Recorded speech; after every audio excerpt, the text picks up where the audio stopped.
Halo para sobat, back to again dengan saya Andrew Wijaya. So, welcome to my channel. Gimana nih kabar para sobat? Pastinya sehat dong.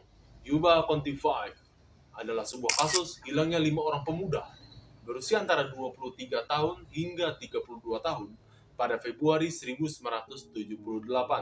Hingga kini, misteri hilangnya kelima orang pemuda ini yang akrab dipanggil dengan The Boys oleh orang terdekat mereka belum terpecahkan.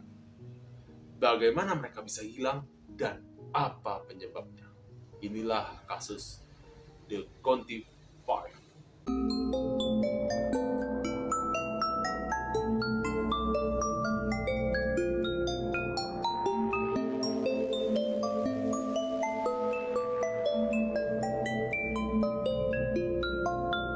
Jackie, Bill, Jack, Ted, dan Gary adalah 5 orang pria dari Yuba City, California.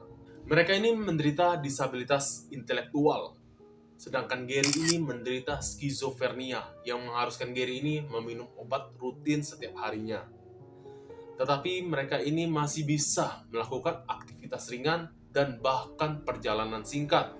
Awal mereka bertemu di sebuah pusat rehabilitasi dan mereka ini memiliki satu hobi yang sama, yaitu bermain basket. Mereka bermain basket bersama di Yuba City Vocational Rehabilitation Center dan berpartisipasi dalam turnamen yang diselenggarakan oleh Special Olympic di San Francisco pada 25 Februari mendatang. Namun, pada malam kejadian, 24 Februari, mereka ini berencana ingin menonton pertandingan basket tim lain. Jadi, mereka ini menaiki mobil milik Jackie, Mercury, nama mobilnya Mercury, menempuh perjalanan 50 mil atau sekitar 80 km ke California State University di Chico. Keesokan paginya, orang tua dari pemuda ini sadar kalau anak mereka ini belum juga pulang. Padahal pemuda-pemuda ini tidak memiliki kebiasaan keluyuran hingga pagi. Mana hari ini hari tandingnya pula, tanggal 25 Februari, ya kan? Nah, akhirnya ibu dari si Jack melapor kepada polisi dan pencarian Yuba Conti 5 dimulai. Tidak ada tanda-tanda dari Yuba City hingga ke Chico, tempat terakhir mereka menonton pertandingan basket. Hingga akhirnya pada tanggal 27 Februari, seorang penjaga hutan nasional melaporkan kepada polisi ia menemukan sebuah mobil terjebak di tumpukan salju. Ya, mobil itu milik si Jackie. Cuman mobilnya ini berjarak 80 km berlawanan arah dari jalan yang seharusnya mereka lalui. Nah lo, kok bisa mereka nyasar ataukah mereka ada tujuan lain? Di dalam mobil, para penyidik ini menemukan ya sisa-sisa makanan mereka, snack-snack yang kebanyakan makanan-makanan manis. Dan mereka juga menemukan susu coklat kemasan yang setelah diselidiki, susu coklat ini ternyata mereka ini setelah menonton pertandingan basket di Chico, mereka ini sempat nih mampir ke sebuah minimarket untuk membeli susu coklat tersebut. Tetapi kenapa mereka melewati rute yang salah hingga nyasar ke dalam hutan? Padahal si Jack ini tahu nih jalan untuk pulang. Sedangkan keadaan mobil ini masih dalam keadaan baik, bensin yang ada, cuman rodanya saja yang terjebak ke dalam salju. Aturan mereka berlima ini sedikit saja mengangkat ban gitu, mindai bodinya itu, bannya itu bisa berjalan lagi. Cuman mereka memilih masuk ke dalam hutan tanpa perbekalan, tanpa penerangan, dan tanpa tahu medan di dalam hutan tersebut. Pencarian mengalami jalan buntu dan akhirnya dibubarkan. 3 bulan kemudian pada 4 Juni, setelah salju mencair, salah seorang pengendara motor ini melewati hutan tersebut dan mencium aroma busuk dari sebuah trailer milik dinas kehutanan. Jaraknya hanya 20 mil dari mobil Jack ditemukan. Jasad yang pertama kali ditemukan adalah jasadnya si Ted. Jasad si Ted ini ditemukan di dalam trailer, tergeletak di atas ranjang, diselimutkan dengan rapi, cuman kakinya ini mengalami radang dingin yang parah, sedangkan tubuhnya ini sangat kurus. Dari janggutnya ini bisa disimpulkan kalau si Ted ini masih hidup 2 hingga 3 bulan setelah dia menghilang. Anehnya, meski si Ted ini berhasil membobol trailer tersebut, dia ini sama sekali tidak menyentuh makanan di dalam loker trailer itu.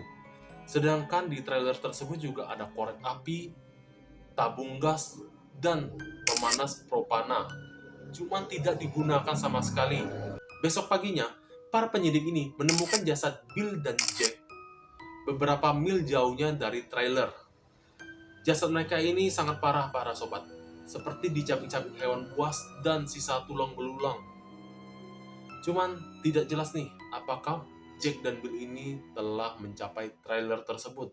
Tak lama kemudian, sepatu dan tulang belakang milik si Jack ini ditemukan 2 mil jauhnya dari trailer. Sedangkan tengkoraknya ini ditemukan 100 yard dari tulang belakangnya ini. Apakah dia juga dimakan hewan buas? Mungkinlah, aku rasa ya. Tetapi jasad si Gary ini tidak ditemukan. Ada 2 kemungkinan. Si Gary ini telah meninggal tetapi jasadnya tidak ditemukan, atau si Gary masih hidup. Cuman yang pasti, sepatu Cat milik si Gary ada di dalam trailer bersama Ted. Yang bisa diasumsikan Gary ini mungkin telah mencapai trailer bersama Ted.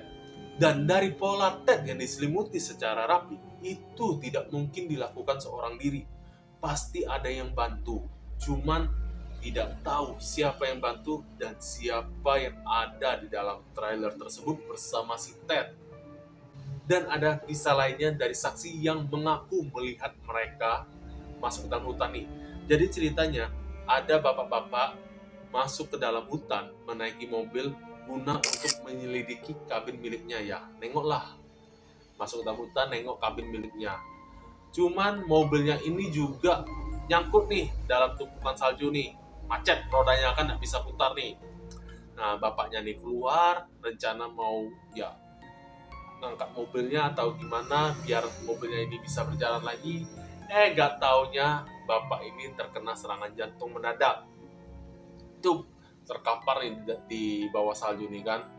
Nah, bapak ini melihat ada mobil si Jack ini. Keluarlah 5 orang pemuda dan 1 orang wanita yang sedang menggendong bayi. Bapak ini tentu dong, tolong, aduh sakit dada saya nih kena serangan jantung nih ya kan, tolong. Cuman mereka ini cuek dan terus saja masuk ke dalam hutan.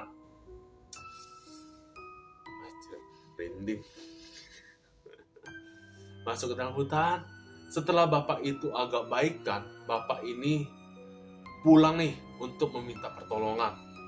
Cuman asumsi bapak ini tidak jelas apakah ia betul-betul melihat para pemuda ini atau bapak ini hanya halu nih. Karena kau cuma sakit lah, aduh dada kau sakit kau, jadi pikiran kau tuh kemana-mana, halusinasi kau tuh melihat pemuda-pemuda ini. Hingga saat ini 4 jasad telah ditemukan dan 1 Gary ini belum juga ditemukan. Jadi, kemana si Gary? Ataukah para sobat yang menonton ini tahu di mana Gary? Sekian video saya kali ini dan nantikan video-video saya yang lainnya. Bila saya ada tutur kata atau penyampaian yang kurang berkenan, mohon dimaafkan. Jangan lupa like, komen, dan juga subscribe. Saya Andrew Wijaya, salam, ciao.